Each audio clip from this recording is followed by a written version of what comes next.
ഇടുക്കിയിൽ 8ാം ക്ലാസ് വിദ്യാർത്ഥിക്ക് സ്കൂൾ ബസ്സിൽ മർദ്ദനം. മൂന്നാറിലെ കാർമൽഗിരി സ്കൂളിലാണ് സംഭവം. അതേ ക്ലാസ്സിൽ പഠിക്കുന്ന മറ്റൊരു വിദ്യാർത്ഥിയാണ് മർദ്ദിച്ചത്. ബസ്സിൽ ഉണ്ടായിരുന്ന +1 വിദ്യാർത്ഥിയാണ് ദൃശ്യങ്ങൾ പകർത്തി സോഷ്യൽ മീഡിയയിൽ പ്രചരിപ്പിച്ചത്.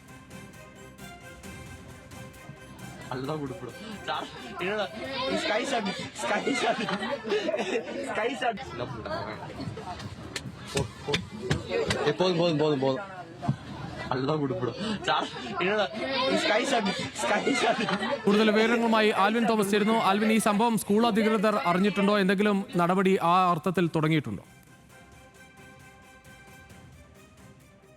വരുന്നത് ഇത് മൂന്നാറിലെ കാർമൽഗിരി സ്കൂളിലാണ് സംഭവം. സ്കൂളിന്റെ ബസ്സിൽ ഉണ്ടായ ദൃശ്യങ്ങളാണ് ഈ കാണുന്നത്. 8ാം ക്ലാസ് വിദ്യാർത്ഥിക്കാണ് സ്കൂൾ ബസ്സിൽ ഇത്തരത്തിൽ മർദ്ദനം ഉണ്ടാകുന്നത്. കൂടെ പഠിക്കുന്ന കുട്ടി തന്നെയാണ്, ഈ സഹപാഠി തന്നെയാണ് മർദ്ദിക്കുന്നത് എന്നുള്ളതാണ് ഏറ്റവും ശ്രദ്ധേയം. ഇതിൽ ഏറ്റവും ശ്രദ്ധേയമായി നമുക്ക് മനസ്സിലാക്കാൻ കഴിയുന്നത്, ഇവരെ മാതാപിതാക്കളിൽ നമുക്ക് മനസ്സിലാക്കാൻ കഴിയുന്നത്, ഇവിടുത്തെ സ്കൂളിലെ പ്ലസ് ടുവിന് പഠിക്കുന്ന വിദ്യാർത്ഥികൾ അവർക്ക് സ്നാക്സ് കൊണ്ട് കൊടുത്തില്ല എങ്കിൽ ഈ മറ്റു കുട്ടികളെ കൊണ്ട് ആ കുട്ടിയെ മർദ്ദിപ്പിക്കുക, അങ്ങനെയാണ് അവിടെ സ്ഥിരമായി നടക്കുന്ന സംഭവമാണ് എന്നുള്ളതാണ് ഇപ്പോൾ അറിയാൻ കഴിയുന്നത്. അങ്ങനെയാണ് ഇപ്പോൾ 8ാം ക്ലാസ് വിദ്യാർത്ഥിക്ക് ആ ക്ലാസ്സിലെ തന്നെ വിദ്യാർത്ഥിയായ സഹപാഠിയുടെ മർദ്ദനം ഏൽക്കേണ്ടി വന്നത്.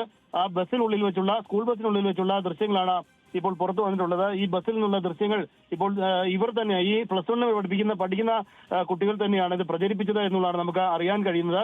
ഇപ്പോൾ മാതാപിതാക്കൾ ചൈൽഡ് ലൈനിൽ ഉൾപ്പെടെ പരാതി നൽകിയിട്ടുണ്ട്. സ്കൂൾ അധികൃതരും ഈ കുട്ടിക്കെതിരെ നടപടിയുമായി മുന്നോട്ട് പോവുകയാണ്. ഉടൻ തന്നെ ഈ അച്ചടക്ക നടപടി ഉണ്ടാകുമെന്നുള്ളതാണ് നമുക്ക് നമ്മളോട് സ്കൂൾ അധികൃതർ വ്യക്തമാക്കിയിട്ടുള്ളത്. ഈ കുട്ടിയുടെ മാതാപിതാക്കൾ അത് ചൈൽഡ് ലൈനിലേക്ക് അവർ പരാതി നൽകിയിട്ടുണ്ട്. തുടർ നടപടികൾ ഉടൻ ഉണ്ടാകുമെന്നുള്ളതാണ് നമുക്ക് അറിയാൻ കഴിയുന്നത്.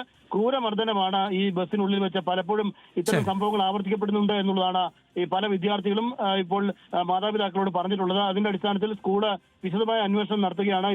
മൂന്നാറിലാണ് 8ാം ക്ലാസ് വിദ്യാർത്ഥിക്ക് മറ്റൊരു വിദ്യാർത്ഥിയിൽ നിന്ന് ക്രൂരമായ മർദ്ദനം ഏൽക്കേണ്ടി വന്നത്.